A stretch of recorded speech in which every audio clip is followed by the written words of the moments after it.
Caregiving changes how we understand connection.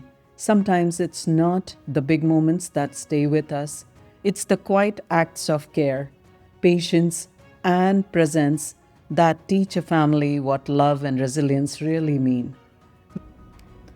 Welcome to Engagement and Connected Lives. I'm your host, Mukta Singh.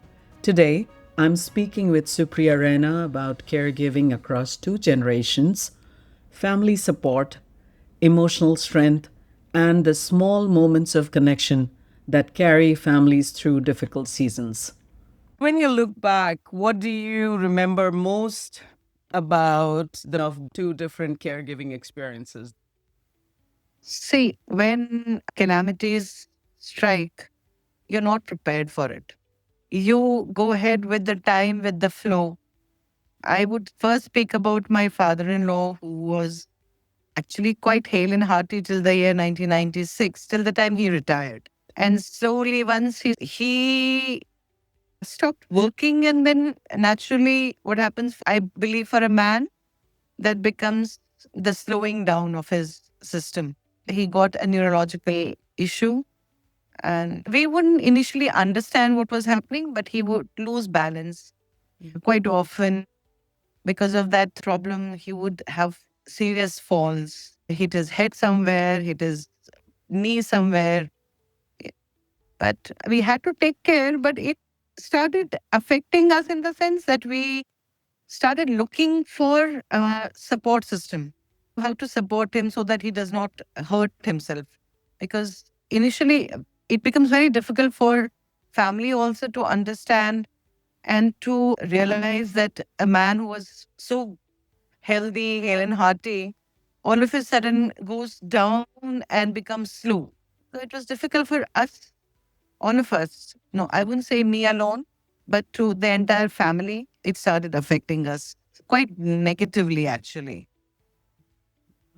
So, So, caring for someone through Parkinson's, like your father in law, can feel different from caring for someone with cancer. yes. And how did those experiences affect you differently emotionally? And were there changes in yourself that others may not have fully seen at the time? I have experienced both the cases. My father in law had Parkinson's, but my mother in law had cancer. It was not exactly cancer, but it was pre, Mhm. and she's still living through it. And we're glad that she has crossed that stage of danger. Mhm. But I personally feel that caring for these two people over a period of, say, last 20 years has made me stronger, adaptable, and quick to respond. I know how to handle what, because I've learned over a period of time. Initially, it was difficult. You don't know how to handle things. Doctors come and they go. But caregiving is a little different than the actual treatment, because some ailments don't have treatments. You just have to give palliative treatment. That is just the care. That's right. And you have to make the patient as comfortable as possible. And how did that affect I you? I will tell you what. I kept myself sane by not stopping work. I personally feel that was the most sensible thing for me to do. Although initially I felt it was difficult for me to leave the house Sure. and leaving behind this type of a patient at home. But had I not left the home and gone for work, it would have affected me mentally. And I wanted to keep myself mentally alert and sane.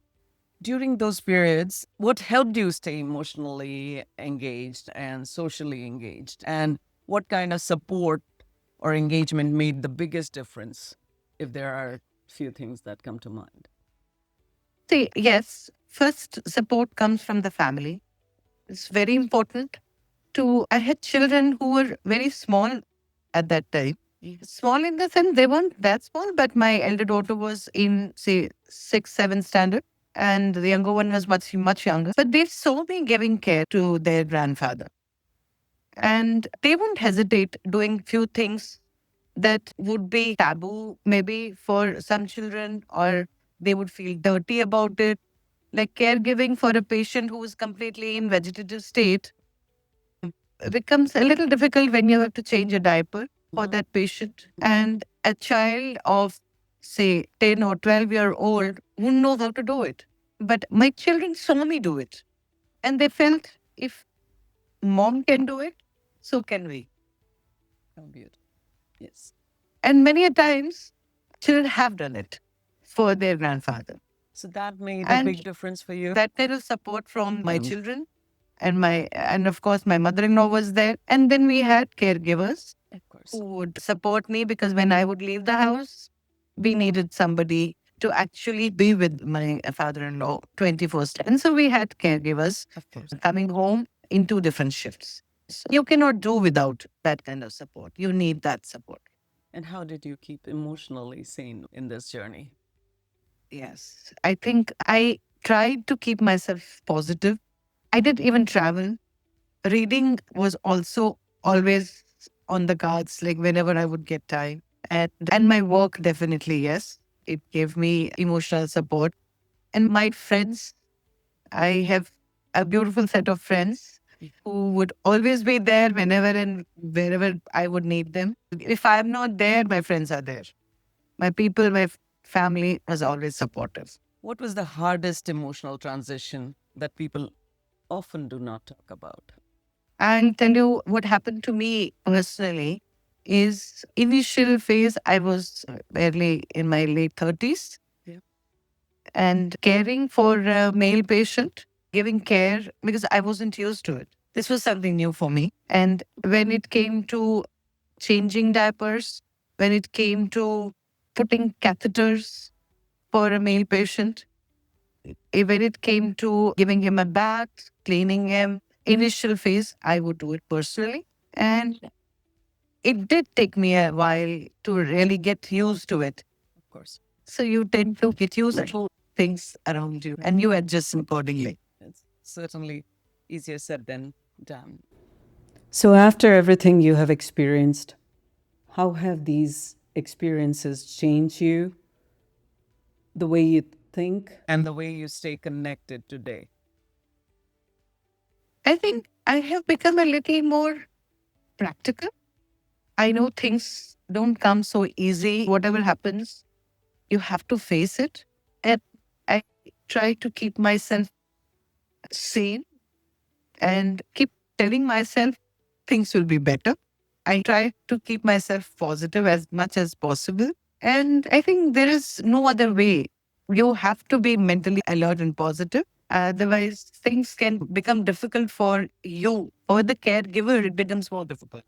If you keep cribbing about what has happened and why it has happened, because the world is not a bed of roses. Everybody goes through difficult times, health issues, many other issues, financial issues. So you have to face them. And that's what I keep telling myself. And probably sometimes I keep telling my children also that things happen, you have to face them. And I think I've become stronger mentally also. And that's it. All right. And it's certainly a very incredible journey that you have led here. And your experience has definitely things that can help a lot of people to learn from. If there is one thing that you want to leave behind for another caregiver, what would that be? I would say give care as much as you can, but don't neglect yourself.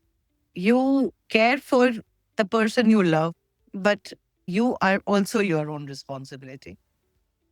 Take support. Don't shy from taking support. I would say take care of yourself, but don't run away from giving the care.